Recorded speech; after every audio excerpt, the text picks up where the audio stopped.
Your source for all things Texas Tech. This is the Ask Level podcast from Double T 97.3. Hey, what's going on? Welcome into another episode of the Ask Level podcast, episode number 53. This one also brought to you by Cantex Roofing and Construction.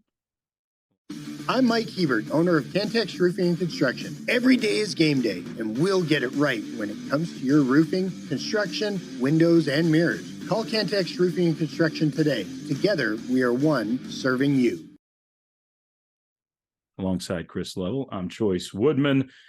Chris, we had a good little streak there of 2 wins in a row, and you and I were talking last night before we hopped on the podcast today.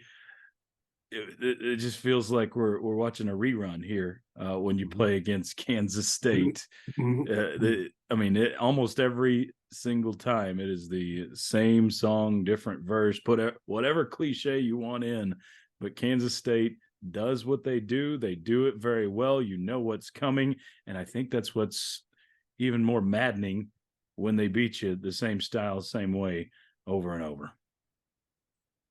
Yeah, and I appreciate the Cantex Roofing folks being a part of this podcast. There's a lot of folks in the neighborhood that I live in, man, been replacing roofs after a monster hailstorm back in, I guess, what was it, late May. So anyways, appreciate those folks. I know those folks are needed in for sure this city and all that. You look back at when the schedule comes out and it's like if Kansas State wouldn't have been on your schedule, I wouldn't have been sad about it. That's soft, or that's tough for me to admit, but that's the reality of it. That's now 12 of 13. I think now you're 6-21 or no, you've beat them 6 out of 21 times. So I'm not doing the math right. So that's 6-15 maybe would be the math there. But it's just that you're just in this long stretch where you've really struggled with your football program over the last, 12 to 14 years, and they've just gotten you nearly every time. The last time you beat them was 2015, and that was a home game. I think you won 59-42. And I remember that game you were up 52-28, and you think, okay, we got these guys buried, and they start with the onside kicks and all these things, and they make it close. I think you ended up winning, like I said, 59-42. And what's interesting is that I think that would drop Kansas State to 0-6 in the Big 12 that day. And yet I think they would win out and go to a bowl game at 6-6 and all that in typical Bill Snyder fashion that particular year. But, last night you knew that you were going to get their best shot. They had an embarrassing loss after, on the Stillwater game, kind of a head scratcher where they did some uncharacteristic things. And I don't know if last night, we saw the passing of the torch from Will Howard to Avery Johnson, but now they have multiple quarterbacks that they can utilize going forward. And I would guess that maybe there's a semblance of where they continue to play both of them. But, Avery Johnson was kind of the story last night. And, I think Joey McGuire after the game even said, hey, he asked the reporter that asked him, and, hey, you and I could have scored on some of those. It was just like the QB run game, QB power. You're doing some different things. I mean, they just, I was writing it last night on something I was posting, and it was like, you can't stop Colin Klein. You couldn't stop Skylar Thompson. You couldn't stop Adrian Martinez last year. You couldn't stop, Avery Johnson. I think Jesse Ertz in the mix there at some level. Them going way back. But it's just frustrating. And obviously one of the storylines in this game was, because you're up 21-17 in this game, I think 7:30 or so left in the third quarter. And again, you are, Behren Morton has come out, and so Jake Strong is in there, and you're just kind of at this point. I think we all talked on the broadcast. You're like, okay, you're going to need something else to help you here. Yeah, a turnover, a special teams play, because at this point you're just trying to grind it out, and then the turnovers start to happen with the interceptions, and I blame some of that really on your inability to get a kickoff return, on the other side of the 20. And I think Kenny Perry will be very frustrated with his his group, for his special teams group, because this was not a good game from their standpoint. I think he would be the first one to tell you that. And they had played well as a group to this point, but you've got this redshirt quarterback, or I say redshirt, true freshman quarterback. Yeah, Jake Strong pinned in deep in his own territory, and then you start trying to throw the ball over the middle. And whether that is what was called, what he saw at the time. I think that they indicated last night there were, on some of the interceptions, there were receivers open. He just is going to the wrong, but he made some freshman mistakes, and I think you weren't able to overcome them, and it's frustrating. But that's what, you're up 21-17 and you don't score again. And obviously the 3 touchdowns rushes by Avery Johnson, we totaled 5 on the night. Could have had a 6th. Could have had a 6th if he'd have wanted it, but he went down and made a good football play and got down in bounds. But, yeah, there's a lot to get to here. A whole lot to get to. We'll start with the quarterbacks because you mentioned that. Behren Morton first. Level, what's expected? How long are you expecting him to be out? Is this just still up in the air? If it is extended period of time, what were your thoughts? I mean, either way, what were your thoughts on Jake Strong's first performance? Obviously, you have the 3 interceptions, but this was his first college action of any sort in Saturday night's game. Yeah, tough spot for him to come into, coming out of the locker room. And hey, man, big home game. Play the Big 12 defending champs. Yeah, I guess I was trying to think of like the last time. When Mahomes was here and you had to go to Vincent Testaverde Jr. and Texas was in town, and Mahomes got knocked out that game, and you were playing well at the time, and then it just got away from you. How about Behren Morton in 2021 against Oklahoma State, where you get shut out? I think Behren had to come into that game as a true freshman. Yeah.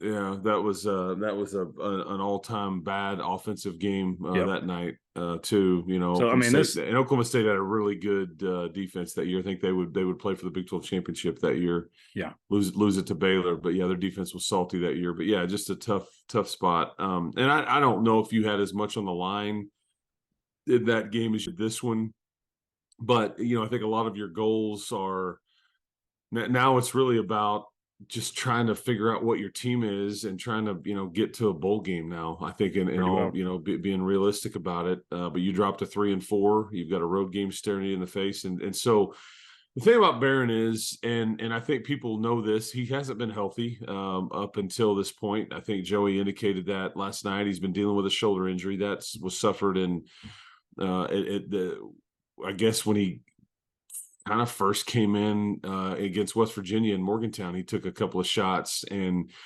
he's been trying to play through that. I don't think he's practiced a ton in these weeks which feels like an eternity ago. And so I think it's been tricky for him trying to get ready for these games without a lot of practice time. And I think the one benefit is Jake Strong has gotten a lot of practice time. Yeah. But I think Joey said shoulder after the game. That's what he told me. That's what he told the media. But you also hear him say it was an accumulation. And I think he got knocked around a little bit. I think you could speculate too that he got there's a rib issue. There's potentially a head issue. I mean, you could speculate wildly, but he just wasn't right for much of that second quarter. He still played through it, whatever it was, and still played okay and made some plays. But I think there was some errant throws. He was, I think on the sideline, we talked, you guys were noticing from up in the booth that he was sitting next to Zach Kittley, kind of his head down. And just what I think y'all were speculating, I think Brian and John were very frustrated. Mm-hmm. But that's what makes you, it was almost just kind of, the right word is not despondent, but he was just like, you just tell something was off. And whether he had taken a hit and he was trying to play through a lot of pain, whatever, he just wasn't right. And then he never came back out of the locker room after halftime. And what's weird is if it was a shoulder, I would have thought that he would have been back out there, with his team in the second half, but he never appeared. And so it makes you just wonder, did he go get tested? Yeah. Go get x-rayed? Did he? Yeah. Is it more than just a show? I don't know. So, but Joey also says he's got a good chance to start next week. Who knows? We'll see.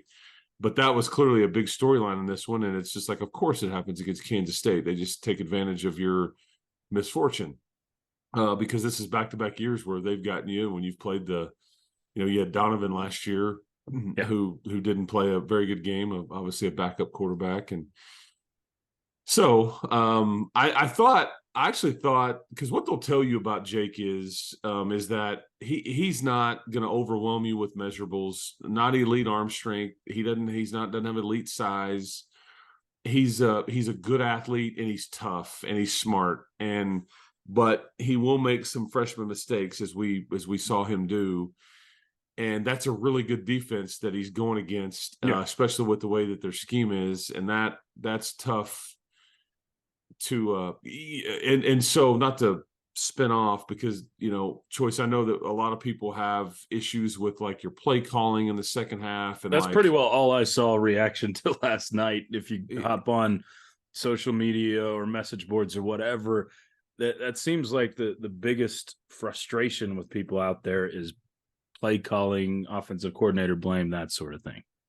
Yeah, and I get it. I mean, when you lose, people start pointing the fingers and all that stuff. It's like I didn't see anybody complain about.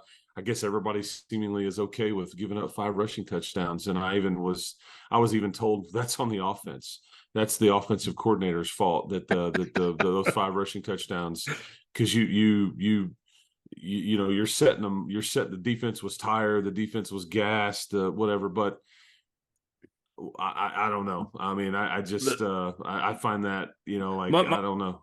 My first, the biggest, my first takeaway when I'm kind of decompressing or trying to from the game is, man, your defense let you down. That was the first thought for me, and apparently wasn't that for everybody. But you've counted on your defense so much this year. You've kind of risen to an expectation level for what they can do and what they should do. So you don't expect them to go get gashed like they did, and Avery Johnson to score 2 touchdowns late in the game where he doesn't even get touched. And that's where you get extremely frustrated. And we heard Coach McGuire talk about the gap integrity and assignment stuff and how you're just not filling the right holes there. Yeah, they just outnumber you. I mean, that's what Kansas State. They never get out of their, whether it was Bill Snyder or Chris Kleiman, they never get out of what they are. Mm-hmm. And for the most part, it wins. It's not perfect, and they get it handed to them a bit at times, like they did at Stillwater. And it's but they generally just win on being able to block you better and tackle better than you. And not screwing anything up. And last night you look up and it's like they don't make any really mistakes. I mean, there's not a lot of penalties on them. There's not any turnovers. It's just they play good, sound, clean football. And you could say it's boring, or you could say it's very entertaining. I don't know, but they win more than they lose based on the way their style. And I mean, and what's crazy is like Will Howard was close to preseason first team All Big 12. Mm-hmm. Dylan Gabriel was, but Will Howard was in that conversation based on some of the thoughts about him. And I don't know if we just watched him get replaced, because that's the guy that won the Big 12 championship last year. I mean, he's got a championship ring and he was responsible for it.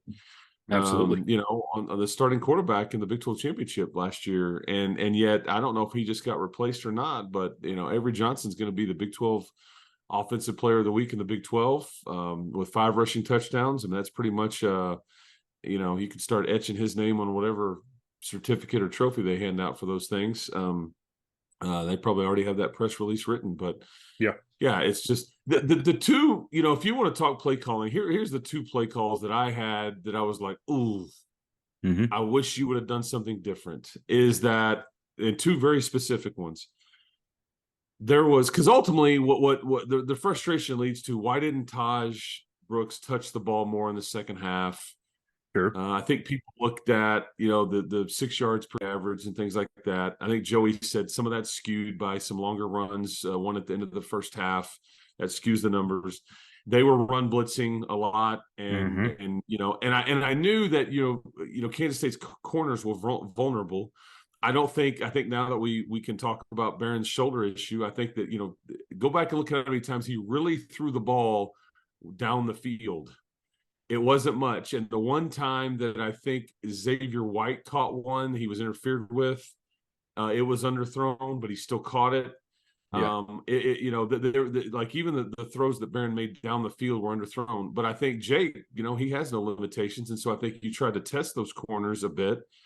But the two plays that I had, that I would look at was that you're down 31-21, and you're going in to score, and you're on about the 10 or 15 yard line, and you throw one to the corner of the end zone, and Jake just never saw the safety rolling over.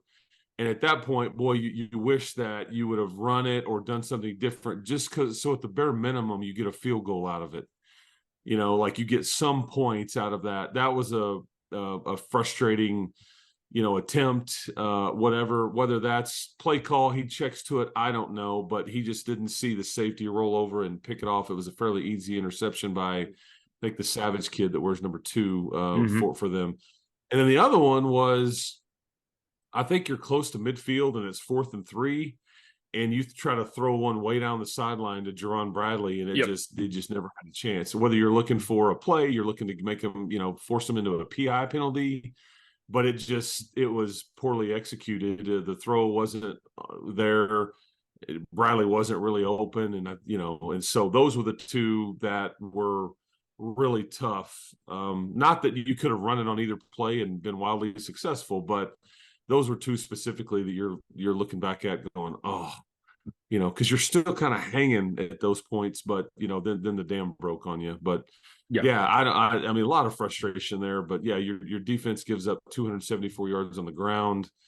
Whether they were tired or not, you've got. And they had it posted throughout the week in the locker room, right? What, the 343 that you give up. So I think that's a big disappointing part, is that it was an emphasis during the week. Hey, we're not going to let these guys run all over us, and then you let these guys run all over us. So, and they don't make any plays really to affect the game. I think that's what Coach DeRuiter and Coach McGuire would tell you.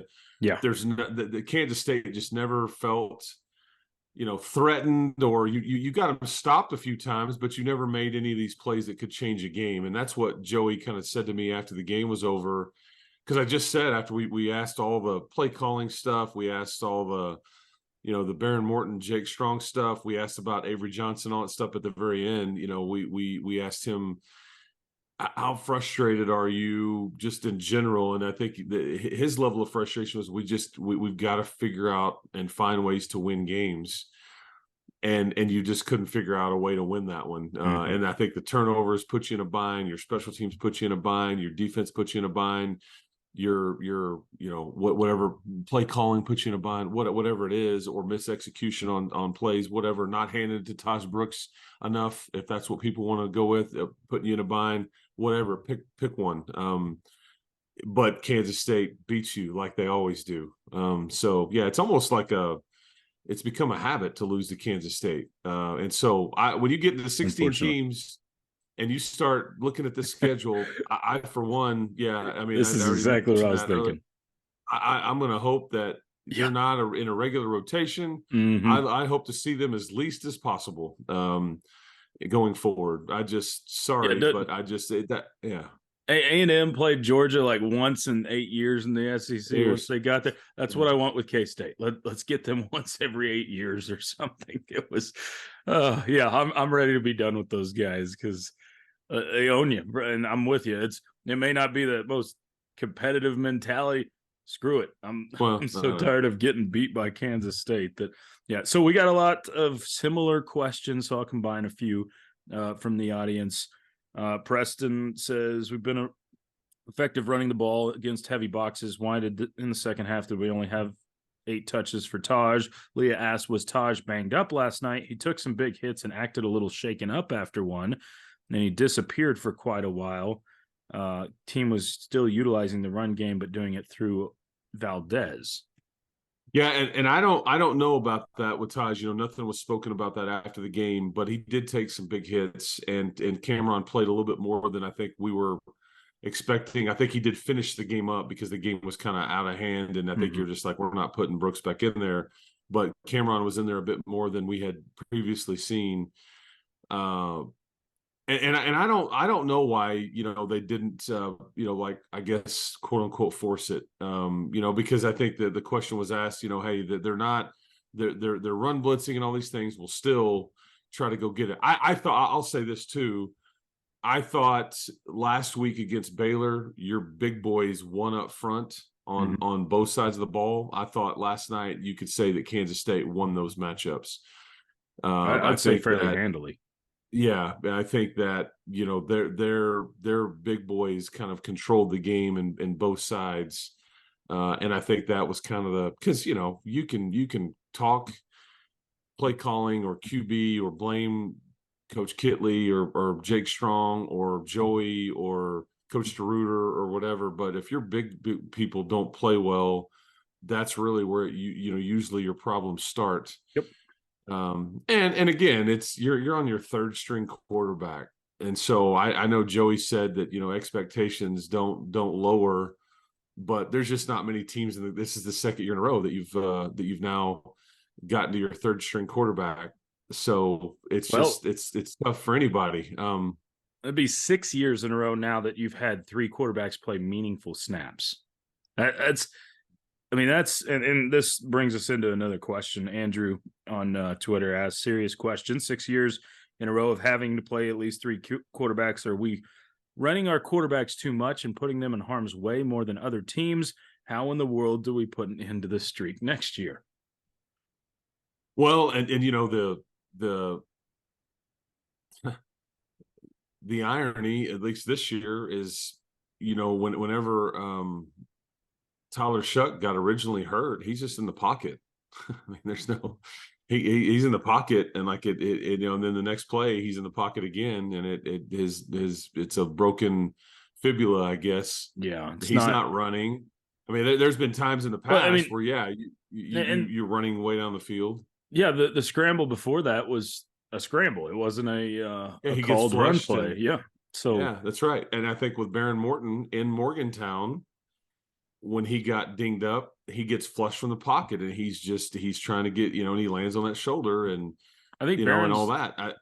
His only designed run last night was the QB sneak, if I remember correct, too. I don't think, and he on the 1 yard line, and last night, he's flushed out of the pocket, gets pushed out of bounds. He got which I think Joey said to me needs to throw that ball away. And then I think he got hit, after he let a pass go. Mm-hmm. So this isn't, this isn't one of those things where, everybody runs their quarterback, or it's just a tough position. You just had a string of bad luck. And I don't know if, you're not, I don't think, putting them in more harm's way than other teams do. You just, because these are just these particular issues that you've had this year. These are just generic, your guys playing quarterback, and I think you could say the offensive line maybe needs to play better, up front to protect them or not get them flushed, or your receivers need to get open better so there's an outlet so your guy's not running for his life. I don't know, but every quarterback goes through this, and both Tyler and Behren had both added some weight in the offseason, trying to beef up and be more durable. I think that's been well documented. So it's the damnedest thing, man. It's very frustrating, but it's very hard on, if you are the play caller, if you are scheming up an opponent, trying to put up a game plan when you're switching quarterbacks all the time, and you have one that's compromised, because it's been hard offensively. Nobody's going to talk about how good the play calling was the last couple of weeks when you've had a quarterback that hasn't really practiced much. Yeah. And you're trying to put a thing together, like you don't really know what he can do well or can't do well because he hasn't practiced a ton. Very true. And yet, and so that it's just a layer of dynamics there that so I don't know, but I don't think you'll change much. Now, behind Jake Strong is a receiver named Brady Boyd. That's who would be your if Jake Strong were to start the game next week in Provo, Brady Boyd would be the backup quarterback. He has been in quarterback meetings for the last several weeks. He is somebody that is a plus athlete. I think he can run some Wildcat zone read type stuff. I think he's got a good arm, but he's a receiver, but this is what is next best. And, because Will Burns is a baseball player. He's on baseball scholarship. He technically is not allowed to play this year. Cooper Lefebvre is a walk-on that they had invited back onto the program a couple of weeks ago when Tyler Shuck went down, just to have a body and practices and things like that. So you're at the back end of your dynamic there. And Will Hammond, your commit, he was in the stands last night. The kid, the young man from Hutto, And so, hey man, let's go ahead and forego the last several games of your high school season. But man, just wild. It is crazy. I mean, all of what you're talking about, this just the thought of you could be playing a receiver this week. I mean, you're one snap away, potentially. We'll see what happens with Behren. He could be playing this week. He could be starting, as Coach McGuire alluded to. But we'll turn the page this week after one more question on injury. Also from Leah, says, what is the injury to Bryce Ramirez? Will he be back soon? Well, he got knocked out of that Baylor game. I think it was, I don't know if it's like stinger or head injury, or I don't know what it was. You could have seen that. He just big time collision there in Waco. He didn't immediately get up. They take him out. It's always like, I'm always going to assume head or neck issue or stinger, type those injuries when they walk off the field and the trainer has his helmet. Like, we're not going to give you your helmet back so you can't run out there. And when they're going the wrong direction and the trainer has to kind of guide them where they're supposed to. Well, that too. Yeah. I mean, he was on the sideline last night and he was in good spirits. And I think, I think Joey even indicated, they thought they'd have him back. So yeah. Baskerville, Bryce Ramirez, Mike Dingle could all be back in the mix next week. You got Jordan Brown back on offense. You were still without Mason Tharp, still without Cole Spencer. And then obviously the big question about Behren Morton. So, I think one of the biggest names you mentioned there is one of the most overlooked or underrated, I guess it'd be, parts of the game against K-State, Baskerville. He is one of your best run defenders out of that second level, that third level. And not having him, I think, has a huge effect on some of those untouched quarterback plays to the house. You're just so used to him being up near the line of scrimmage and making plays against the run, much like Muddy Waters was last year. He's replaced him very well. I think missing him was a big hurt to that defense. Didn't help you. Yeah. So didn't help you. So now, as we kind of turn the page towards Brigham Young, first ever trip to Provo, this question, two-parter from Brandel, says, first question, why us? Second question is, do you think this team has the intestinal fortitude to be able to bounce back on the road? Yeah, this is this was always going to be a weird, tricky game, no matter if you were rolling or if you're struggling like you are right now. And I say struggling, you're just coming off of a game you were rolling and now you're not. But I think BYU is one of those teams, like most, they're better at home now. I think you had been too up until last night versus the Wildcats. I think they are. This will be kind of a grind of a game. I think TCU worked them over a bit. I think so much of this is up in the air with BYU because I don't know your quarterback situation. I don't know if you could go in there with a purely healthy Behren Morton, boy, I'd like your chances. Sure. But if he plays, he's probably compromised a bit. So I don't really know. But yeah, this will be because BYU's built like a Big Ten team. They're big and they're physical and all that, but there's not a lot of team speed generally. They just kind of out tough you and out big boy you and all that. Well, TCU just got after him and just had speed all over the field, and it's like that's what you do against BYU.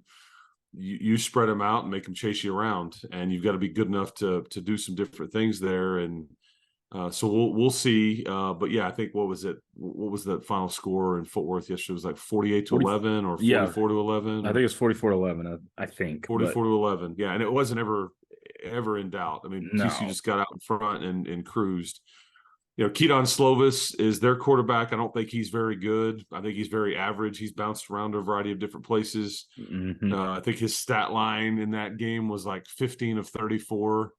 So again, this will just be about you trying to, figure out a way to get into the bye week on a positive note and figuring out a way to win. Because you start looking at, like, you can't drop this one, and like, I think the bowl game scenarios are even kind of starting to become a question mark. And so, yeah, this is one that you need to play well and get a result. And I'm obviously BYU is going to say the same thing, although BYU's got a better overall record than you do. So I don't. Yeah, it won't be easy just because it's a night game in Provo, and everybody says they'll put 60,000 in there. It's a hostile environment. It's this and that, but the team aspect, you just need to go play well and figure out a way to get another road result. Yeah, this Texas Tech's been hard to predict. This league has been extremely hard to predict this year. I mean, four out of five underdogs in the Big 12 won outright this weekend. So I mean, it feels near impossible to even guess at this game without a starting quarterback. But I think one thing, my kind of last takeaway from the previous game and from other games this year is the thing that seems to be missing the most from last year to this year to me is a lack of a killer instinct. How many times have you had late leads? How many times have you had a third quarter or fourth quarter leads this year, and you just haven't been able to go put games away necessarily? You kind of did the last 2 weeks. I mean, Baylor wasn't as much of a game, but you're still able to put it away. Houston, you definitely put it away in the second half there. But against fairly good football teams, you've let them not just come back into games. You've allowed them to take leads and go on stretches where you don't answer scores late in those games. Oregon, Wyoming, obviously against Kansas State as well when you're up 21-17 and they reel off 21 straight. So I think that's something, and I don't know what you attribute that to or how you figure that out, how you fix it within a season, but that killer instinct is something this team has to find to be able to win some of these closer games. Yeah, and I just think, like most teams, your margin for error is just not very big, and it gets even smaller when you've got quarterback issues. I think that's just the reality of it. And when you don't have a quarterback that's seen a lot of things and should know, don't throw the ball over the middle, or and I just all the different things that go with it. It makes your margin for error a lot smaller. And when it just losing sucks, man. That's just all there is to it. It's just very frustrating. It is as simple as that. Yeah, you're sitting here at 3-4 on the season, and it's just not what anybody thought. But it's a league where you could win the rest of them or you could lose the rest of them type scenarios, and that's why everything's so jumbled up right now. So, and I thought it was funny as you look at the conference. I mean, everybody kind of thought Kansas was the next team after the Oklahoma and Texas scenarios. That Kansas was kind of in that next tier. Everybody's wondering about either Texas Tech or Kansas State, and then Kansas drops one to Oklahoma State. So there you go. Yeah, I guess Oklahoma State is the Kansas State or state of Kansas champs, I guess, because they have back-to-back wins over Sunflower State. Two pretty good teams from the state of Kansas, you would think. And so anyway, it's just been difficult to try to figure this thing out. So for sure. Well, Level, was going to talk a little basketball, but we're kind of running out of time here. Tech was picked 8th in the preseason poll, so we'll hold on to it, and we've got basketball season right around the corner. I'll let you give like a minute or quick thoughts on expectations for this season, and was that about the right spot for them, number 8 in the league, in your opinion? I think it's going to be a very difficult league to kind of figure out. I think a lot of people don't know a lot about some of the new teams. I think Houston, though, is going to be a handful. They were picked 2nd in this league. so we knew that, but the other new ones are a bit tricky. And then I think with so much roster churn with a lot of programs, West Virginia's program, has been in flux with the coaching change and an odd timing one. I think for Texas Tech, that's about right. I thought middle of the pack. I would have thought they weren't going to be too high, they weren't going to be too low, and they fit kind of right there in the middle. And I think this will be just my initial thought is this is a year where an NCAA tournament bid is certainly attainable, but that's I wouldn't have my expectations set much higher than that being a realistic. I think it's grind, scratch, and claw, and try to get into the tournament and see what happens. I don't think like this is on paper anyway. Like this is a second weekend of the tournament, or it's not gone well. Because I think that my overall statement, you look at the all conference team, the honorable mentions and all that, there's not a Red Raider mention. And that's right. I think that's dead on. And that's why you are picked. Sure. You don't have a overall talent would be like, okay, who's your guy? And you've got talent, you've got some experience that you've added, but it's just not one of those things where you don't have a bona fide, draft pick. You don't have, it's kind of like the football program in some ways, like you don't have hey man, this other team's on a 10-0 run. Go get us a bucket. Stop this run. Like go bail us out. Well, don't know if you've got that dude, but they'll play really good defense. I think they'll grind away at it. And I think Grant is a really good coach, and I think they'll have an identity. And I think they're a lot more athletic than people realize. It's just a matter of, can you get some of these studs stopped, that the other teams are going to throw at you, and you're going to see plenty. Yeah. I'm excited for basketball season. I know a lot of people are, but that will tip off officially on November 8th. Have that what do we call it? Exhibition game in Denton against Texas A&M towards the end of this month. But Level, out of time. Appreciate you, man. Have a great week. Go Rangers. Yes, go Rangers, man. Hope they can keep it going, man. Appreciate it. We'll do it again next week. Appreciate the time, Woodman, and thank you again to Cantex Roofing for being a part of this one. We'll see you next time. Absolutely. That's Chris Level. I'm Chois Woodman. You've been tuned into the Ask Level podcast, brought to you by Double T 97.3. You've been listening to the Ask Level podcast, powered by Double T 97.3.